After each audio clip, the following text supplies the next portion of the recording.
নমস্কার বন্ধুরা, শিবানী রান্নাঘরে আপনাদের সবাইকে স্বাগত জানিয়ে আজকে দুটো রেসিপি নিয়ে চলে আসলাম। ভিডিওটা শুরু থেকে শেষ পর্যন্ত দেখার জন্য অনুরোধ করছি, আশা করি ভালো লাগবে। এখানে আমি আলু, ডিম আর মুসুরির ডাল নিয়ে নিয়েছি। এবার একটা মিক্সি জারে আমি মশলাটা পেস্ট করে নেব। দিয়ে দিচ্ছি টমেটো, কুচানো পেঁয়াজ, আদা, রসুন, কাঁচা লঙ্কা। কাঁচা লঙ্কাটা লাল হয়ে গেছে, সেটাই দিয়ে দিলাম। সামান্য একটু জল দিয়ে পেস্ট করে নিয়েছি। এদিকে ডিম সেদ্ধ বসিয়ে দিয়েছি, এদিকে ডালটাও প্রায় সেদ্ধ হয়ে গেছে। দুটো কাঁচা লঙ্কা দিয়ে ডালটা আমি সেদ্ধ করে বসিয়ে দিয়েছি। এই পাশে দেখুন মশলাটা আমার পেস্ট করা হয়ে গেছে, এক সাইডে রেখে দিচ্ছি। ডিমটাও সেদ্ধ হয়ে গেছে। এবার খোসা ছাড়িয়ে আমি আপনাদের কাছে আবার চলে আসছি। দেখুন ডিমটা খোসা ছাড়িয়ে ডিমের চারিপাশে আমি এভাবে চিড়ে চিড়ে দিয়েছি, তাহলে এর ভিতরে নুন ঝালটা পুরো ঢুকবে, কুসুমটা খেতে দারুণ টেস্টি হয়। এবার ডালটা আমি নেড়ে দিয়ে এর মধ্যে পরিমাণ মতো লবণ আর হলুদ দিয়ে দেব। দিয়ে ডালটা আমি হালকা করে ভালো করে নেড়ে চেড়ে নামিয়ে নিচ্ছি। ডালটা নামিয়ে নিলাম, নিয়ে তারপর ডালটা আমার ফোড়ন দিতে হবে, তাই নামিয়ে নিয়েছি। এই পাশে জল বসিয়েছি, জলটাও নামিয়ে নিলাম। নামিয়ে নিয়ে আমি দুপাশে দুটো কড়াই বসিয়ে দিয়েছি। দেখতেই পাচ্ছেন বন্ধুরা, দুপাশে দুটো কড়াই বসিয়ে দিয়েছি। আমি কড়াইতে তেল দিয়ে দিলাম। তারপরে দিয়ে দিয়েছি তেজপাতা, শুকনো লঙ্কা আর কুচানো পেঁয়াজ। পেঁয়াজটা আমি নেড়ে চেড়ে হালকা লাল করে ভেজে নেব।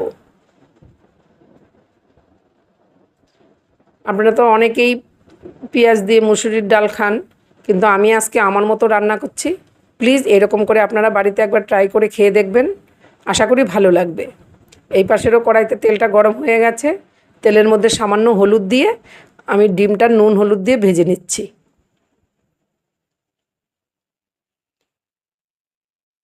ডিমটা আমি হালকা লাল করে ভেজে নেব।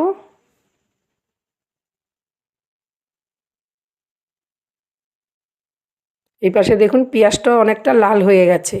এবার আর কিছু জিনিস আমি অ্যাড করে দিচ্ছি। রসুন ছিল, রসুন কুচিয়ে রেখেছিলাম, রসুন দিয়ে দিলাম। সামান্য একটু কালো জিরে দিয়ে দিলাম। দিয়ে আমি বেশ ভালো করে মিশিয়ে নেব। খুব সুন্দর একটা গন্ধ বেরিয়ে আসলে এবার সেদ্ধ করা ডালটা দিয়ে দেব।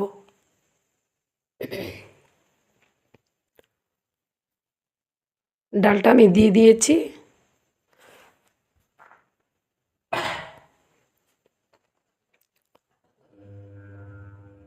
ডিমটা আমার খুব সুন্দরভাবে ভাজা হয়ে গেছে। ডিমটা হালকা করেই ভেজে নিয়েছি, তাহলে এই ডিমটা খেতে খুব সুস্বাদু হয়। ডিম ভাজাটা হয়ে গেছে, নামিয়ে নিয়েছি। এবারে ওই তেলটার মধ্যে আমি আলুটা ভেজে নেব।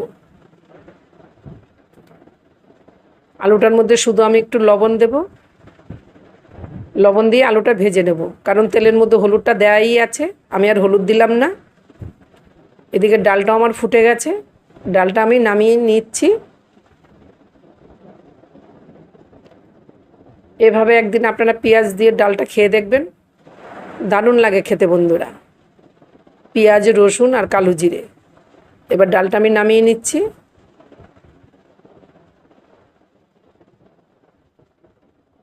দেখুন পেঁয়াজ, রসুন, কালো জিরে ফোড়ন দিয়ে ডালটা আমার কমপ্লিট। আমি পাশে রেখে দিচ্ছি। এবার চলে যাব ডিমের তরকারিটা বানাবো। আলুটা আমার হালকা লাল করে ভাজা হয়ে গেছে। আলুটাকেও আমি নামিয়ে নিচ্ছি।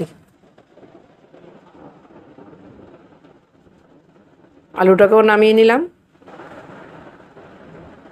এবার এই তেলের মধ্যেই আমি দিয়ে দিচ্ছি শুকনো লঙ্কা, এলাচ, দারচিনি, লবঙ্গ আর তেজপাতা। দিয়ে দিলাম গোটা জিরে। দিয়ে বেশ একটু ভালো করে নেড়ে নেব। খুব সুন্দর একটা গন্ধ বেরিয়ে আসবে মশলার থেকে। তারপরে দিয়ে দিচ্ছি আমি কুচানো পেঁয়াজ। পেঁয়াজটা দিয়ে আমি হালকা একটু নেড়ে নেব। তারপরে দিয়ে দিচ্ছি একটা কেটে রাখা টমেটো, স্বাদ মতো লবণ আর একটু হলুদ দিয়ে দিলাম। দিয়ে আমি বেশ টমেটো আর পেঁয়াজটাকে নেড়ে চেড়ে খুব সুন্দর করে নরম করে নেব। দেখুন পেঁয়াজ আর টমেটোটা কি সুন্দর নরম হয়ে গেছে, তেলটাও আলাদা হয়ে গেছে পেঁয়াজের থেকে। এবার আমি পেস্ট করা মশলাটা দিয়ে দিয়েছি। সামান্য একটু মশলা বাটি দেওয়া জলও দিয়ে দিলাম, দিয়ে একটু হালকা নেড়ে দিয়ে দেব হলুদ। এবার ভালো করে আমি কষিয়ে নেব, মশলার কাঁচা গন্ধটা চলে যাবে আর মশলা থেকে তেলটাও আলাদা হয়ে যাবে, তাহলে বুঝতে হবে মশলাটা আমার কষানো হয়ে গেছে। এবার আমি ভেজে রাখা আলুটাও দিয়ে দিলাম, দিয়ে মশলার সাথে খুব ভালোভাবে কষিয়ে নেব। খুব সুন্দরভাবে মশলার সাথে কষিয়ে নিচ্ছি। মশলাটা পুড়ে যাচ্ছিলো বলে আমি সামান্য একটু ফোঁটা জল দিয়েছি। এবার ভালো করে কষিয়ে নিলাম, নিয়ে এবার দিয়ে দিলাম গরম জল।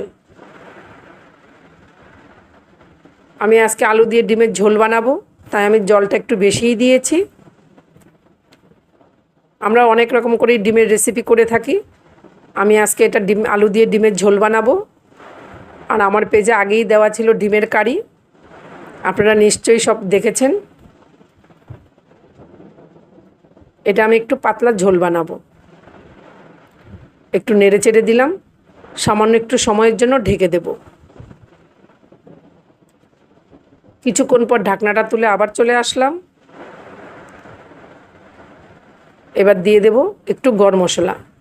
নামানোর আগে গরম মশলাটা দিয়ে দিলাম, দিয়ে ভালো করে আমি মিশিয়ে নেব। মিশিয়ে নিয়ে আমি একটা পাত্রে নামিয়ে নিচ্ছি। বন্ধুরা, আমার এই আলু দিয়ে ডিমের ঝোলটা আর পেঁয়াজ রসুন কালো জিরে দিয়ে ডালটা যদি ভালো লেগে থাকে প্লিজ লাইক কমেন্ট শেয়ার করে পাশে থাকবেন। যদি কেউ ফেসবুক থেকে দেখে থাকেন আমার পেজটাকে ফলো করে দেবেন, আর যদি কেউ ইউটিউব থেকে দেখে থাকেন তাহলে আমার পেজটাকে সাবস্ক্রাইব করে দেবেন। আমার পাশে থাকবেন বন্ধুরা, আমি নতুন রেসিপি নিয়ে আবার আসবো। আপনারা ভালো থাকবেন, টাটা।